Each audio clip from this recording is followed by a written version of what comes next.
Hey guys, what's up here? It's Snack Dubs here. We're gonna do another legit PowerPoint. Okay, so today we're gonna be talking about the fantastic the Devils Brigade.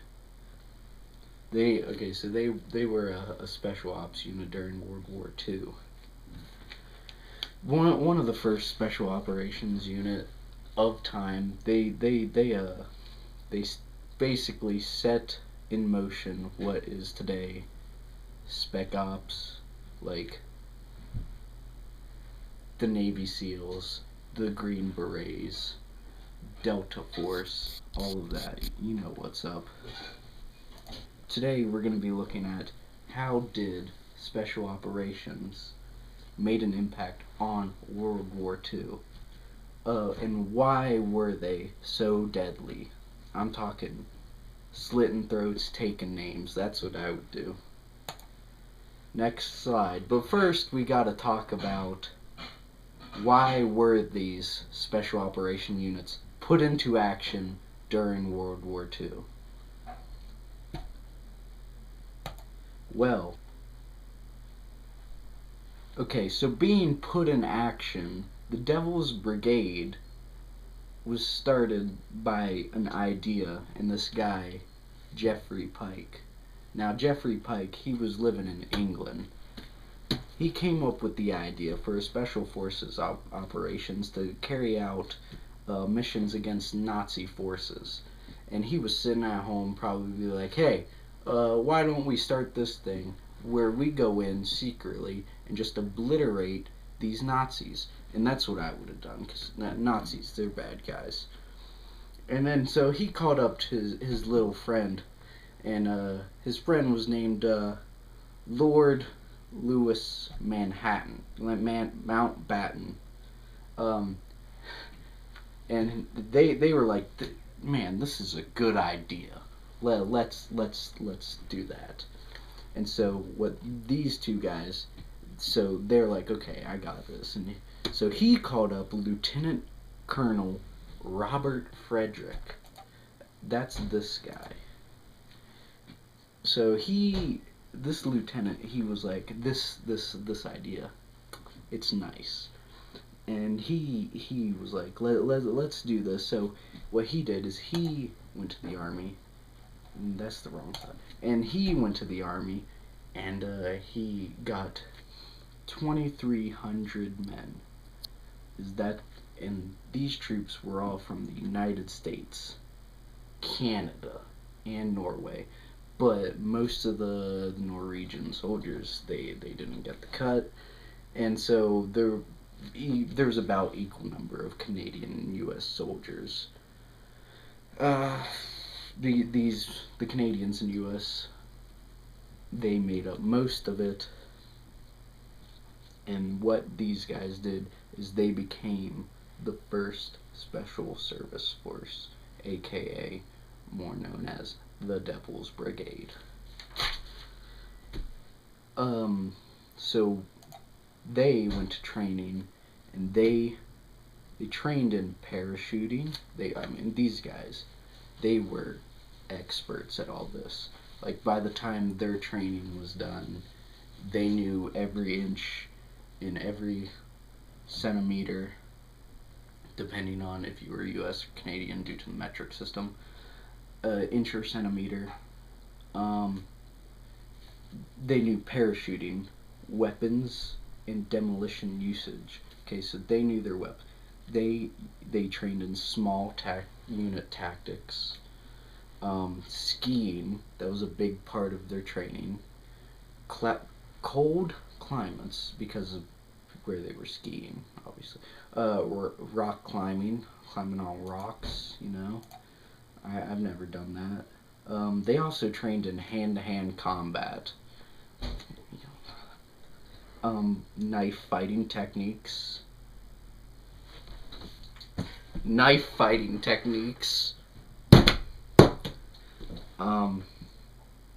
And they, like the Russians and KGB did, they also were trained in their enemies' weapons so that you could use your enemy's weapons. just in case, you know, you're like sitting on the battlefield, you're like, Glock, Glock, oh no, I'm out of ammo. And then you do that. Where they trained at was Helena, Montana. So they chose this place because it was mountainy for the rock climbing and whatnot. I mentioned that a while back, rock climbing. Also had very cold climate, not super, but for what they were about to be dropped in. And they trained there for a long while. So then after that, they were trained in the weapons of the M1941 Johnson machine gun. This gun looks cool. Insert picture here.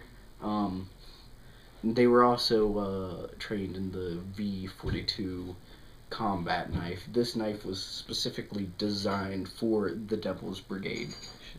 It's a pretty cool looking knife. Okay, this slide. So they went to Italy. This is basically their first operation. They were originally going to parachute into German territory and take out some hydroelectric power plants for strategic advantage against the Nazis. This plan got scrapped. So in Italy, this is where they got to show off their unique training and special skills. And let me tell you, it was pretty cool. So they arrived in Casablanca and then moved on from there quickly to Naples and fought at the lines with the 36th U.S. Infantry Division. After that, they went to Monte la Difesa, however you pronounce that. And then they went from there to Monte la Riment. You can read on the slide. Basically, 4 different towns named Monte something. During Italy, their drop in Italy, they had a 77% casualty rate, which sucks.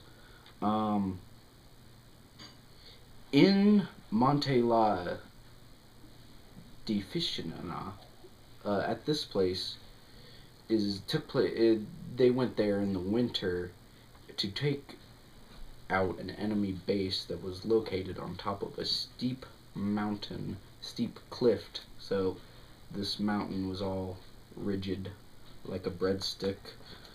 And they went there and they scaled the mountain, climbed up there, took out the enemy's base in a huge firefight. Basically, the movie The Devils Brigade, made in the 60s, I do believe, that's where this movie takes place. It's pretty cool. Fact. In Anzio, 1944, this is where they got their name, the Devils Brigade. Basically because they found a diary of a dead German that talked about the 1st Special Service Force, saying that the Black Devils, quote, are all around us every time we come to the line. And he said this because on their covert operations during night, they would take their black boot polish and just smear it on their faces. That's why they were called the Devils Brigade, the Black Devils. Also in Anzio, 1944, this is where they got their signature stickers, and they put these stickers on dead German bodies that they had killed. They put a sticker that said, "The worst is yet to come," and that is a bit of psychological warfare right there on the Nazis. I think that's pretty cool. Yeah, if I was fighting a war and my buddy got killed and I found his body and I'm like, oh no, and I see a thing on him that says worst is yet to come, I'm probably crap my pants, okay? You know? So, also in Anzio, they fought for 99 days straight. That would suck. I don't know about you, but I don't have the stamina for that. And for every member of the Devils Brigade that was killed in action, they killed 25 Nazi soldiers. And that's a lot. I don't know how else to explain it, but basically these guys were really cool. I mean, I can't really put it into words that are appropriate, but these guys were tip-top, straight off the line, quality products. I bet they did not see that coming.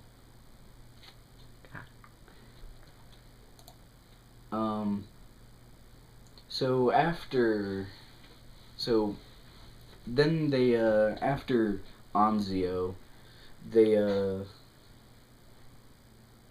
went to France, and while they were there, they did a lot of parachute drops into enemy territory, doing that. And then basically after France, they got disbanded, and which them doing all their operations in enemy territory during World War II led to what we do today with our covert operations and behind the scenes stuff. So in 2015, which was 2 years ago by my count, my math, in 2015 they were given by Congress the Congressional Medal of Honor for what they did, their actions in World War II. And so that's pretty high on the list, I would say.